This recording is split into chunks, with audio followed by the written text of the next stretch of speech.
የዓለም ካርታን ከልጅነት ጀምሮ ተመልክተናል። በየትምህርት ቤቶቻችን ሰሌዳ በየቤታችን ግድግዳ ላይ ሰቅለንም አጥንተናል። እውነት ነው ብለንም ተቀብለናል። ለሌሎችም መረጃውን አጋርተናል።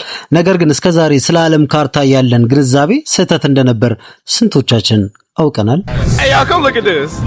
ነገርን በምሳሌ ጠጅም በብርሌ እንዲባል እስኪ የዓለማችንን ትልቋን ደሴት ግሪንላንድን እንመልከታት። ግሪንላንድ መጠነ የቆዳ ስፋቷ ከአፍሪካ ስትነጻጸር እኩል ይመስላል። እውነታው ግን አፍሪካ ግሪንላንድን 14 ጊዜ መብለጧ ነው። አይደለም ከመላው የአፍሪካ የቆዳ ስፋት ጋር ቀርቶ ከዲሞክራቲክ ሪፐብሊክ ኦፍ ኮንጎ ጋር ስትነጻጸር ደሴቲቱ በእጅጉ ታንሳለች። የዚህ ምክንያቱ ምድራችን ስፌሪካል ቅርጽ መላበሷ ነው። በተለምዶ እንቁላላማ ቅርጽ የምንለው መሆኑ ነው። ይህንን ቅርጽ ዘርግቶ ለመመልከት ያስቸግራል። የመጠን መዛባት ወይንም ዲስቶርሽን ያስከትላል። በምድር ወገብ ወይንም ኢኩዌተር አካባቢ ያሉ ሀገራትን አነስተኛ የቆዳ ስፋት ያላቸው ሲያስመስል፣ ወደ ሰሜናዊ ንፍቀ ክበብ ያሉ ሀገራትን ደግሞ ግዙፍ አድርጎ ይስላቸዋል። ካናዳና ራሽያ ተደምረው የምድርን 25% የሚሸፍኑ ቢመስልም እውነታው ግን ከ5% የማይበልጡ መሆናቸው ነው። ዲሞክራቲክ ሪፐብሊክ ኦፍ ኮንጎ ብቻዋን ኖርዌይ፣ ስዊድን እና ፊንላንድ ከተባሉ 3 ሀገራት ድምር የጋራ የቆዳ ስፋት ትበልጣለች። ለመሆኑ ዓለምን ሁሉ ያሳሳተው የዓለም ካርታ መቼና በማን ተዘጋጀ? ቆይ እዚህ ጋር አንድ ማስታወቂያ ልስራባችሁ። ውሃዬ የተሰኘው ሁለተኛው የሙዚቃ ስራዬ ሻሎም ደሳለኝ በሚል የዩቲዩብ ቻናል ተለቋል። እየገባችሁ እንድታዳምጡት እጋብዛለሁኝ። አስቀድሜ ጥቂት ላሰማችሁና ወደ መረጃው ሄዳለሁ።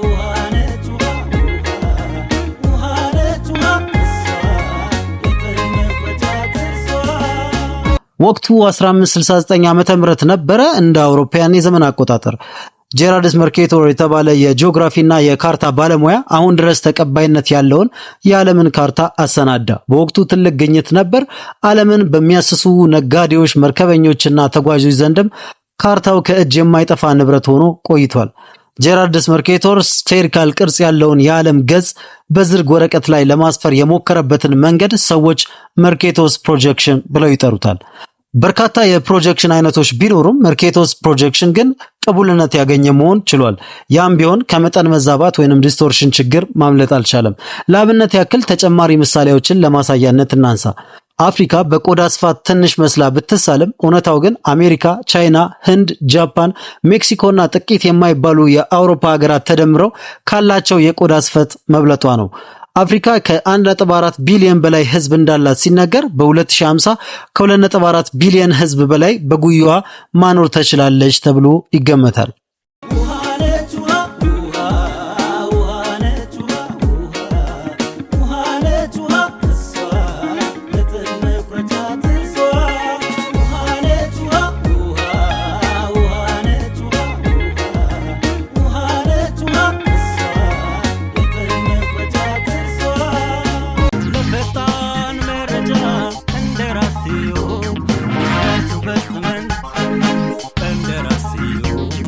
ወቅታዊ መረጃ እንደራሲው ከተፍ